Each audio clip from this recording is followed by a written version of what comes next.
प्यारे दर्शकों, नवा पंजाब चैनल ਦੇ ਵਿਚਾਰ ਚਰਚਾ ਪ੍ਰੋਗਰਾਮ ਵਿੱਚ ਤੁਹਾਡਾ ਨਿੱਘਾ ਸਵਾਗਤ ਹੈ। ਇਸ ਪ੍ਰੋਗਰਾਮ ਦੇ ਵਿੱਚ ਮੇਰੇ ਨਾਲ ਸੀਨੀਅਰ ਪੱਤਰਕਾਰ ਬਲਵੰਤ ਅਕਸ਼ਕ ਜੀ ਹਨ। ਉਹਨਾਂ ਨਾਲ ਗੱਲ ਕਰਾਂਗੇ। ਹਿਮਾਚਲ ਪ੍ਰਦੇਸ਼ ਦੇ ਵਿੱਚ 12 ਨਵੰਬਰ ਨੂੰ ਵੋਟਾਂ ਪੈ ਗਈਆਂ ਸੀ। ਹੁਣ 8 ਦਸੰਬਰ ਨੂੰ ਨਤੀਜਾ ਆਉਣਾ। ਨਤੀਜਾ ਕੀ ਹੋਏਗਾ, ਇਹਨੂੰ ਲੈ ਕੇ ਬਹੁਤ ਸਾਰੀਆਂ ਕਿਆਸਾਂ ਰਾਈਆਂ ਲੱਗ ਰਹੀਆਂ ਨੇ। ਕਾਂਗਰਸ ਤੇ ਬੀਜੇਪੀ ਦੇ ਆਗੂਆਂ ਦੇ ਵਿਚਾਲੇ ਬਹੁਤ ਇਸ ਮੁੱਦੇ ਨੂੰ ਲੈ ਕੇ ਕਸ਼ਮਕਸ਼ ਹੈ। ਇੱਕ ਦਿਨ ਪਹਿਲਾਂ, 2 ਦਿਨ ਪਹਿਲਾਂ ਤੋਂ ਇਹ ਚੱਲ ਰਿਹਾ ਵੀ ਉੱਥੇ ਜਿਹੜੀਆਂ ਈਵੀਐਮ ਦੇ ਵਿੱਚ ਵੋਟਾਂ ਪਈਆਂ ਨੇ, ਉਹਨਾਂ ਨੂੰ ਛੇੜਛਾੜ ਦੇ ਇੱਕ ਦੂਜੇ ਦੇ ਉੱਪਰ ਦੋਸ਼ ਲਾਏ ਜਾ ਰਹੇ ਆ। ਪਹਿਲਾਂ ਕਾਂਗਰਸ ਨੇ ਲਾਏ, ਕੱਲ ਬੀਜੇਪੀ ਨੇ ਲਾਏ ਆ। ਇੱਕ ਉਹਦੇ ਬਾਰੇ ਗੱਲ ਕਰਾਂਗੇ। ਦੂਜੇ ਪਾਸੇ ਗੁਜਰਾਤ ਦੇ ਵਿੱਚ ਚੋਣਾਂ ਦੇ ਲਈ ਜ਼ਬਰਦਸਤ ਸਰਗਰਮੀ ਹੋ ਰਹੀ ਹੈ। ਰਾਹੁਲ ਗਾਂਧੀ ਦੀ ਯਾਤਰਾ ਚੱਲ ਰਹੀ ਹੈ। ਪ੍ਰਧਾਨ ਮੰਤਰੀ ਸ਼੍ਰੀ ਨਰਿੰਦਰ ਮੋਦੀ ਕਹਿੰਦੇ ਹਨ ਕਿ ਜਿਹੜੇ ਸੱਤਾ ਤੋਂ ਬਾਹਰ ਨੇ ਉਹ ਸੱਤਾ 'ਚ ਵਾਪਸੀ ਕਰਨ ਲਈ ਪੈਦਲ ਯਾਤਰਾ ਕਰ ਰਹੇ ਆ ਤੇ ਮੈਨੂੰ ਮੇਰੀ ਔਕਾਤ ਦਿਖਾਉਣ ਦੀ ਗੱਲ ਕਰਦੇ ਆ। ਸੋ ਇਹ ਦੋ ਅਹਿਮ ਮੁੱਦਿਆਂ ਬਾਰੇ ਗੱਲ ਕਰਾਂਗੇ ਵੀ ਜਿਹੜੀ ਯਾਤਰਾ ਉਹਦਾ ਕੀ ਇੰਪੈਕਟ ਪੈ ਰਿਹਾ ਜਾਂ ਕੋਈ ਗੁਜਰਾਤ ਦੀਆਂ ਚੋਣਾਂ ਕਿੱਧਰ ਨੂੰ ਜਾਣਗੀਆਂ। ਪਹਿਲਾਂ ਤਖਤ ਜੀ ਹਿਮਾਚਲ ਦੇ ਵਿੱਚ ਚੱਲਦਾ। ਹਿਮਾਚਲ ਦੀਆਂ ਚੋਣਾਂ ਦਾ ਤੁਹਾਨੂੰ ਕੀ ਲੱਗਦਾ? ਤੁਸੀਂ ਜਿਹੜੇ ਮੁਕੇਸ਼ ਅਗਨੀਹੋਤਰੀ ਉਹਨਾਂ ਨਾਲ ਵੀ ਇੰਟਰਵਿਊ ਕੀਤੀ, ਹੋਰਾਂ ਨਾਲ ਵੀ ਇੰਟਰਵਿਊ ਕੀਤੀ ਹੈ, ਪਹਿਲਾਂ ਹਿਮਾਚਲ ਜਾ ਕੇ ਵੀ ਆਏ ਹੋ। ਕੀ ਲੱਗਦਾ ਜਿਹੜੇ ਪਿਛਲੀ ਵਾਰੀ ਅਸੀਂ ਗੱਲਬਾਤ ਕੀਤੀ ਸੀ ਉਹਨਾਂ 'ਚ ਤੁਸੀਂ ਦੱਸਿਆ ਸੀ ਵੀ ਕਾਂਗਰਸ ਦਾ ਐਜ ਲੱਗਦਾ। ਹੁਣ ਤੁਹਾਨੂੰ ਕੀ ਲੱਗਦਾ ਵੋਟਾਂ ਜਦੋਂ ਪੈ गई ਉਸ ਤੋਂ ਬਾਅਦ ਤੁਸੀਂ ਕੀ ਸੋਚਦੇ ਹੋ? मैं तो जम्मू साहब ये सोचता हूँ कि जो पुरानी पेंशन योजना है, वो मुद्दा हिमाचल में इस बार सबसे ज्यादा गर्म था। कर्मचारियों की ये मांग भी रही है कि पुरानी पेंशन योजना बहाल की जाए। कांग्रेस ने अपने चुनावी घोषणा पत्र में कर्मचारियों की इस मांग को शामिल किया। और अभी कुछ दिन पहले मुकेश अग्निहोत्री जो विधानसभा में विपक्ष नेता हैं, उनसे हमारी बातचीत हुई तो उन्होंने कहा था कि जैसे ही कांग्रेस सत्ता में आएगी, ओथ ली जाएगी मंत्रिमंडल की, उसी दिन पहली बैठक में हम कर्मचारियों को पुरानी पेंशन योजना का फैसला करेंगे और कर्मचारियों को पुरानी पेंशन योजना का लाभ दिया जाएगा। तो मैं समझता हूँ जम्मू साहब सबसे बड़ा मुद्दा तो इस बार के चुनाव में यही था। दूसरा क्या, हिमाचल की जनता जो है वो 5 साल के कामकाज पर वोट देती है। अगर 5 साल के कामकाज पर सरकार खरी नहीं उतरती तो वो अगली बार दूसरी पार्टी की सरकार ले आती है। तो मैं जम्मू साहब आपको ये कहूंगा कि पिछले 45 साल से हिमाचल प्रदेश में बार बार सरकारें बदलती रही हैं, एक ही पार्टी को लोग दूसरी बार सत्ता में आने का मौका नहीं देते। तो आपने ये भी देखा होगा कि विधानसभा चुनाव के दौरान भाजपा ने कहा था कि हम परंपरा बदलेंगे, रिवाज बदलेंगे, और हाँ जी। कांग्रेस के नेताओं का यह दावा था कि ये परंपरा कायम रहेगी, 5 साल बाद जो पार्टी सत्ता में हो सत्ता से बाहर होगी। और इस बार माहौल कांग्रेस के कुछ हक में नजर आ रहा था। आपने ये भी देखा होगा कि प्रधानमंत्री नरेंद्र मोदी साहब, अमित शाह साहब, योगी आदित्यनाथ साहब और नड्डा साहब, मतलब हिमाचल के उन्होंने इतने दौरे किए हैं। एक छोटा सा राज्य है जिसमें 68 सीटें हैं, सत्ता में आने के लिए सिर्फ 35 सीटों का जीतना जरूरी है। बावजूद इसके बीजेपी ने पूरी ताकत इसीलिए झोंकी थी कि उनको लग रहा था कि एंटी इनकम्बेंसी है और हो सकता है भाजपा को इस चुनाव में नुकसान का डर था। और सारा चुनाव जयराम ठाकुर साहब के बजाय केंद्र के नाम पे लड़ा गया जम्मू साहब। तो जेपी नड्डा साहब को, जो नेशनल प्रेसिडेंट हैं बीजेपी के, उनको नुक्कड़ मीटिंगें तक करनी पड़ी। नुक्कड़ मीटिंग करनी पड़ी। और आपको ध्यान भी होगा कि प्राइम मिनिस्टर साहब ने एक परमार साहब को, कृपाल परमार को फोन किया कि यार तुम नामांकन वापस ले लो, चुनाव से हट जाओ। हालांकि वो चुनाव से हट गए, लेकिन उन्होंने प्राइम मिनिस्टर साहब को ये जरूर कहा कि मैं पिछले 15 साल से मुझे पार्टी के राष्ट्रीय अध्यक्ष नड्डा साहब एक तरह से जलील कर रहे हैं, मेरी तरफ गौर नहीं किया गया, मेरी सीनियरिटी का ध्यान नहीं रखा गया। बावजूद इसके मतलब नड्डा साहब पूरे चुनाव में हिमाचल में जमे रहे। और ये उनका अपना गृह राज्य है, इसलिए उनकी प्रतिष्ठा सबसे ज्यादा दांव पे लगी हुई थी। ये चुनाव राज्य सरकार के कामकाज के आधार पर नहीं, बल्कि आप कह सकते हैं कि केंद्र सरकार के नाम पर ही लड़ा गया है। तो बीजेपी जो उनसे रेबल हैं जितने भी, उनके साथ कांटेक्ट कर रही है कि शायद ये जीत जाएं तो फिर इनके साथ संपर्क करेंगे।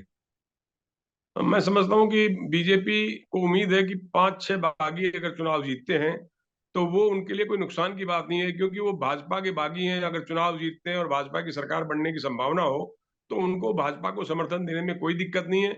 लेकिन दूसरी तरफ जम्मू साहब कांग्रेस भी बागियों के संपर्क में है। अगर उनको भी 2-4 विधायकों की जरूरत पड़ती है तो बागियों को अपनी तरफ खींचने की कोशिशें होंगी और बातचीत चल रही है। दोनों ही पार्टियां जोर लगा रही हैं कि जो भी उम्मीदवार बागी के तौर पर जीते वो उनको समर्थन दे। लेकिन हिमाचल के लोग ये जानते हैं कि कौन बागी जीतने के बाद कहाँ ज्यादा जाने की संभावना है। ऐसे में वो एक तरफा सरकार बनाएंगे, जिस भी पार्टी को सत्ता में लाना है उसको पूर्ण बहुमत से लेके आएंगे।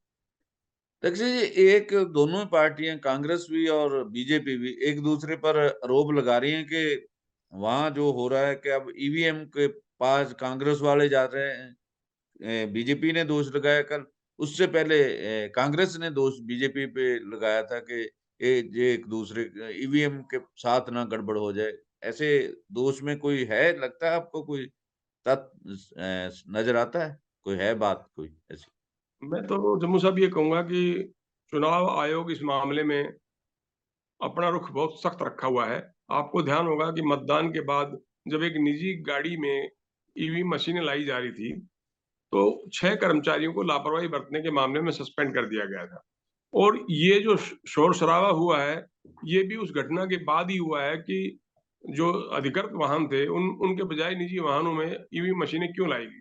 दूसरी तरफ विपक्ष के नेता मुकेश अग्निहोत्री का ये कहना है कि जब मतदान हो गया, तो 1-1 महीने तक ईवीएम मशीनों की सुरक्षा की क्या जरूरत है? आपको क्या दिक्कत है कि अगले दिन दूसरे दिन अगर कहीं पुनर्मतदान की स्थिति नहीं आती है, तो मतदान करवा के चुनाव परिणाम घोषित कर दिए जाएँ। हिमाचल और गुजरात में बहुत दूरी है। ये हाँ तो जी। कोई डर है नहीं कि हिमाचल में बीजेपी हारेगी, हारती है या कांग्रेस सत्ता में आती है तो उसका कोई गुजरात पर असर होगा। बावजूद इसके चुनाव आयोग ने तय किया है और ज़्यादा आरोप जो है वो कांग्रेस के हैं कि हमें सुरक्षा करनी पड़ रही है। 1-1 महीने तक मतपेटियों को सुरक्षित रखने के बजाय 2 दिन बाद मतगणना करवा के चुनाव परिणाम घोषित कर दिए जाने चाहिए थे। पहले पिछले चुनाव में भी ऐसा ही हुआ था। बहुत लंबे समय के बाद मतगणना शुरू की गई और परिणाम आए, तो वो कहते हैं ये परंपरा बंद होनी चाहिए। मतदान के तीसरे दिन वोटों की गिनती शुरू हो के परिणाम घोषित कर दिए जाने चाहिए।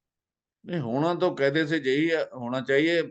देखो, दोनों स्टेट्स का आपस में कोई एक दूसरे से काफी दूरी भी है, कुछ ऐसा भी संबंध नहीं है, लेकिन इतना लंबा अरसा रखना ये बात ठीक नहीं लगती। तो इसी के साथ आगे बढ़ते हैं कि राहुल गांधी की जो भारत जोड़ो यात्रा चल रही है, अब वो एक दिन पहले उन्होंने गुजरात में भाषण भी किए, चुनाव रैलियों को भी संबोधन किया। तो उन्हीं के ऊपर प्रधानमंत्री श्री नरेंद्र मोदी ने कहा कि जो लोग सत्ता से बाहर है, उस सत्ता के आने आने के लिए पैदल यात्रा निकाल रहे हैं, ऐसे अटैक किया। आप क्या समझते हैं, भारत जोड़ो यात्रा सफल हो रही है, क्या लगता है आपको? मैं समझता हूँ कि जम्मू साहब जो हम तस्वीरें देखते हैं हाँ जी। या जो सोशल मीडिया पर उनकी पदयात्रा को देखते हैं, तो बड़ी लंबी लाइन राहुल गांधी के पीछे चलती है और कांग्रेस को इस भारत जोड़ो यात्रा से नुकसान कोई नहीं है। जो कुछ होना है फ़ायदा ही मिलना है इसका। और वो उन्होंने एक बहुत लंबी पदयात्रा शुरू की है। ये जो जो लोग ये कहा करते थे कि कांग्रेस ड्राइंग रूम की राजनीति करती है, वो फील्ड में नहीं उतरती या दिल्ली में बैठ के राजनीति करने वालों को देश की समझ नहीं है। मैं समझता हूँ राहुल गांधी ने 2 बातें एक का जवाब दिया है भाजपा को। एक तो भाजपा लंबे समय से आरोप लगाती रही है कि गांधी परिवार से बाहर नहीं निकल सकती कांग्रेस। अब खड़गे को उन्होंने पार्टी का राष्ट्रीय अध्यक्ष बनाया है, तो ये आरोप भाजपा के खत्म हो गए हैं कि कांग्रेस गांधी परिवार से बाहर नहीं आ सकती। और खड़गे को लंबा अनुभव है, तो मैं समझता हूँ कि राहुल गांधी, सोनिया गांधी, प्रियंका गांधी से अगर खड़गे साहब कोई राय लेते हैं, तो इसमें पार्टी के वो सीनियर नेता हैं, उनसे राय लेने में कोई बुराई नहीं। दूसरा जो ये पदयात्रा है, मैं समझता हूँ कि उन्होंने ये भी बता दिया है कि भई राहुल गांधी सक्षम हैं, सड़क पर चल सकते हैं, 3500 किलोमीटर लंबी यात्रा कर सकते हैं और उनके चेहरे पर किसी कार्यकर्ता ने पूछा था, "आप इतने लंबे समय से चल रहे हैं, आपके पाँव में छाले नहीं पड़ते?" और जगह-जगह उनको जिस ढंग का समर्थन मिला, मैं समझता हूँ भाजपा को उससे चिंतित होने की ज़रूरत है, क्योंकि अगर ये प जब उत्तर भारत में यात्रा आएगी और उनको ऐसा ही काफ़िला बनेगा, तो भाजपा को नुकसान का डर है। प्राइम मिनिस्टर साहब ये कहते हैं कि ये पदयात्रा जो सत्ता के लिए यात्रा है, तो राजनीतिक पार्टियाँ स क्या करती हैं? सत्ता में सत्ता आने के लिए लड़ाई लड़ती हैं। बिल्कुल। 2 बार से भाजपा केंद्र में सत्ता में है, तो अगर राहुल गांधी कांग्रेस को सत्ता में लाने के लिए सड़क पर उतरे हैं, तो इसमें गलत क्या है? हर पार्टी सत्ता में आने के लिए संघर्ष करती है, राहुल गांधी भी कर रहे हैं। नहीं, लाल कृष्ण आडवाणी ने 2 बार रथ यात्रा की, वो भी इसी बात के लिए की थी। नहीं, मुरली मनोहर जोशी साहब का भी आपको याद होगा, लाल चौक पर झंडा फहराने के लिए उन्होंने भी यात्रा लंबी शुरू की थी और बीजेपी तो यात्राएँ पहले से ही करती रही है। मंडल कमंडल राजनीति आपको ध्यान होगा अच्छे से कैसे शुरू हुई थी। पिछड़े वर्गों को आरक्षण देने के बाद भाजपा को लगा कि हमारा आधार जो है वो खिसक रहा है, तो हम कमंडल की राजनीति पर उतर आए थे। अब राहुल गांधी भी अगर यात्रा कर रहे हैं, कांग्रेस के लोगों को उत्साहित कर रहे हैं, अपने साथ जोड़ रहे हैं, तो इसमें बुराई तो कोई नहीं है जम्मू साहब। तो इस यात्रा का आप क्या समझते हैं, गुजरात में क्या इम्पैक्ट पड़ेगा? कोई कांग्रेस को कोई देखिए फायदा पिछले होने चुनाव वाला है? में मैं समझता हूँ कि पिछले चुनाव में कांग्रेस और भाजपा की सीधी टक्कर थी और कांग्रेस पिछले कई दशकों से सत्ता में नहीं है, लेकिन पिछली बार जो मुकाबला था वो बहुत नजदीकी मुकाबला था। कांग्रेस और बीजेपी की सीटों में बहुत फर्क नहीं था। बाद में बीजेपी ने सत्ता हासिल करने के बाद आपको ध्यान होगा कि बहुत सारे विधायक तोड़े गए, किसी ने इस्तीफा दिया, उपचुनाव हुआ, बीजेपी जीती। पर इस बार वहां आम आदमी पार्टी का प्रदर्शन क्या रहता है, ये समीकरण इस तरह से बनते हैं। अगर देखो, वो गुजरात में व्यवसायी लोग हैं, विदेशों में भी उनका डंका बजता है बिजनेस का। और आम आदमी पार्टी का फोकस शहरों पे है, कांग्रेस का फोकस जो है वो गाँव पर है। अब आम आदमी पार्टी बीजेपी को नुकसान पहुंचाती है चुनाव में या कांग्रेस को नुकसान पहुंचाती है, ये तो चुनाव परिणाम आने पर ही पता चलेगा। लेकिन मैं समझता हूँ तिकोनी लड़ाई है और वहाँ भाजपा पिछले 27 साल से सत्ता में है, तो लोगों को ये जरूर लगता है कि एंटी इनकम्बेंसी के बावजूद भाजपा वहाँ सरकार बना लेगी, ऐसा लोगों का मानना है।